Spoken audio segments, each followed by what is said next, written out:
repartir.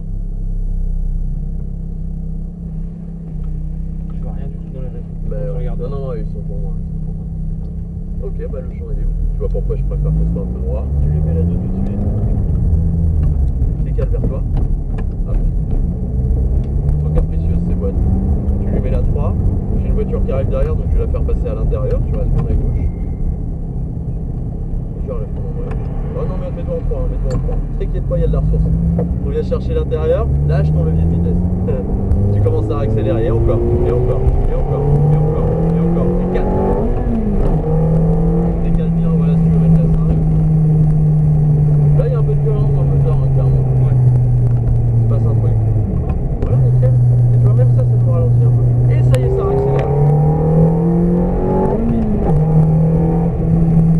Pense d'abord. Et rétro ensuite. Tu vois, là, ce qu'on est en train de sentir, à un moment, ça crée des surrégimes et ça peut bloquer la boîte. Donc, réellement, c'est d'abord pas après rétro. Ok, tu la laisses remonter, nickel, là, il n'y a pas de souci. On sent une voiture qui est plus rigide que la Porsche, qui a tendance à être aussi un peu plus légère en sensation. Qui m'énerve, c'est que je suis ici. Allez, ça accélère progressivement, pas de souci. On va chercher le repère extérieur. Tu vois, en fait, la difficulté, c'est de limiter les à-coups sur l'axel. Tu peux en mettre, en enlever, en mettre, en enlever. Il faut que tu sois progressif ou constant. Les yeux dans le bas de la descente, tu places ton train avant. Tu commences à en rajouter un petit peu. On passe la première bosse et la deuxième qu'on ne voit pas. Et dès que tu vois, gaz. Et gaz. Deux mains. Deux mains. Non, deux mains. Alors attends avant de lâcher ton embrayage. Voilà. Non, c'est bon. C'est bon, c'est bon. Et vraiment, attends avant de... Parce que là, c'est ton habitude sur ta boîte, je comprends tout à fait. Hein. Mais vraiment, faut être patient pour ça. Allez, c'est parti.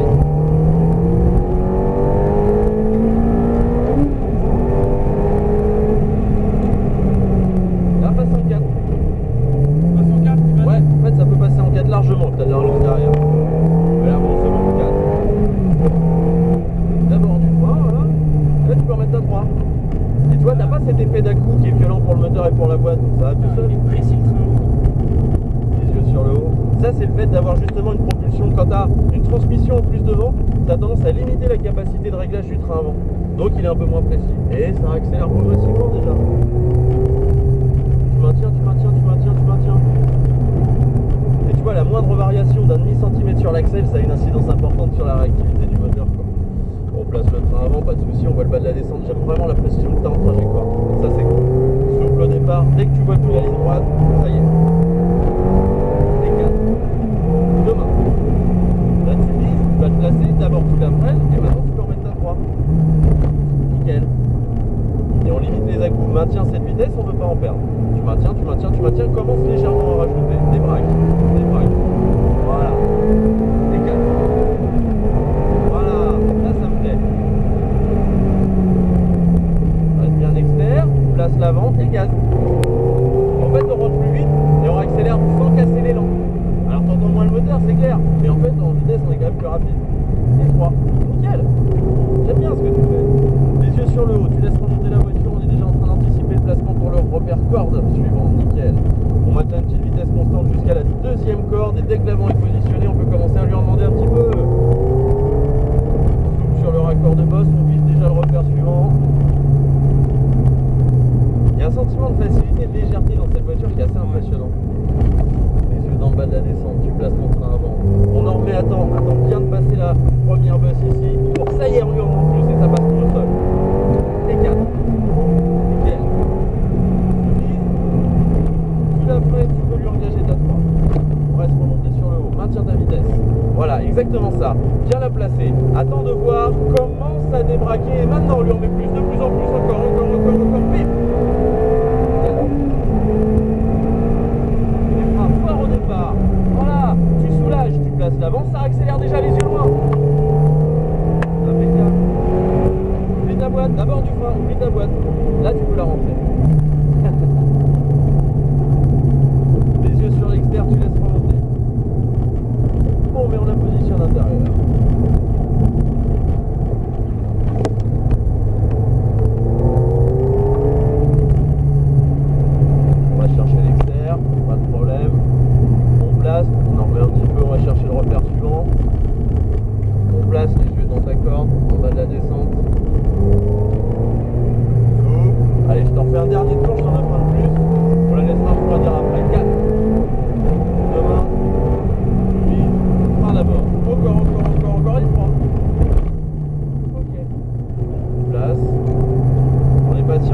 t'amorces un petit débraquage, tu sais que tu peux. Ça y est, bien expert, calme. Calme. Fort sur le frein au départ, tu soulages, tu places l'avant, ça accélère. Yeah. Et voilà, là tu peux lui mettre ta frein. Nickel. Et du coup on la sollicitera un petit peu moins sur le retour par en frein et en accel, tu vois. Mais profites-en. Là, j'aime bien maintenant. Et ouais, parce que dès que tu l'as en tête, tu l'anticipes à l'avance, donc tu sais où tu vas et c'est vraiment que du bonheur. Après, tu comprends pourquoi c'est compliqué d'utiliser une auto comme ça sur la route, parce que tu as tout de suite envie. Et là encore, on utilise la 3, la 4. Imagine, tu as la 5, la 6. Si tu as un bout de ligne droite plus important sur la route, tu as envie. Ah, mais c'est fini parce qu'elle y va la voiture. Bah ouais. Putain. Il faut se rendre compte que quand tu arrives 100 km plus vite que ce que tu avais prévu et que là, il faut la freiner. Tu m'as fait des beaux freinages là sur les derniers passages. Ils étaient au top. Et donc, on arrivait plus vite, on ressortait plus vite, on était plus efficace. Et jamais hésiter à freiner un peu fort avec une voiture et garder cette chronologie là. Même si tu roules un peu vite des fois avec ta voiture, bah voilà, tes deux mains sur le volant, ce genre de détail. T'as vu l'importance que ça a ici. On va se remettre à la première place. T'as vu l'importance que ça a sur le circuit. En fait, ça a la même importance sur route aussi. Hein. On se sent en pleine maîtrise du véhicule dans ce cas-là. Bah juste tu coupes le moteur à la clé, et puis tu lui remets la première ou la troisième et ça bouge plus.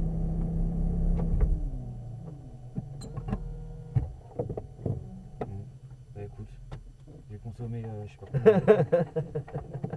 C'est pas important. C'est normal qu'elle fasse, j'ai l'impression, des doubles embrayages à chaque fois, qu'elle monte dans les tours quand... Ah ouais, quand tu en fait t'as un retour, t'as un amortissement sur la pédale d'accélérateur. T'as un petit amortisseur qui fait que ta pédale d'accel, quand tu la lâches, elle revient pas comme ça d'un seul coup, elle revient progressivement. Et comme tu étais assez ça la rapide, met dans les tours. ouais, comme tu es assez rapide au moment où tu débrailles, bah tu libères complet, hop, elle s'envole un petit peu puis elle retombe. Et puis après, comme tu as été encore plus précis sur tes gestes, bah, elle le faisait moins sur la fin. Parce que tu commençais à débrayer avant d'avoir complètement lâché l'accel au début, puis après ça va tout seul. Bon, c'est une voiture hors norme qui parle un petit peu, c'est la vibration qui est intense, qui rentre dans le corps, quoi. C'est t'as Ouais, envie mais- d'en entendre plus. Je veux... En fait, le truc, c'est que... Tu peux pas conduire une voiture tous les jours comme ça, c'est pas possible. Moi, j'ai C'est besoin de clair. place, je vais faire les courses, machin et tout.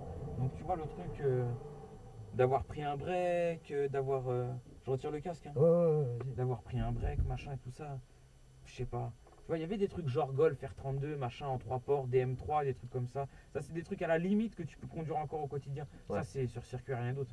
Ah Pour bah moi, ouais, non, mais Pour moi, clair. c'est sur circuit, rien d'autre. Tu vois, la prochaine fois, quand je verrai des mecs sur les champs avec ça, je rigolerai.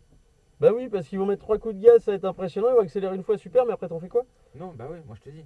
Enfin, moi je te dis, voilà. On est bien d'accord. Et la seule voiture qui est exploitable réellement sur circuit d'origine et que tu peux utiliser Les tous les T3 jours RS. sur la route. Alors la RS, ça va être un peu tape-cul sur la route, mais après n'importe quelle Porsche, c'est une auto qui sait être efficace, qui va pas avoir le même rendu moteur, mais qui a un châssis qui est encore plus précis. Et effectivement, la GT3 RS, c'est le truc absolu. Et tout ce qui est RS6, RS4 et tout ça.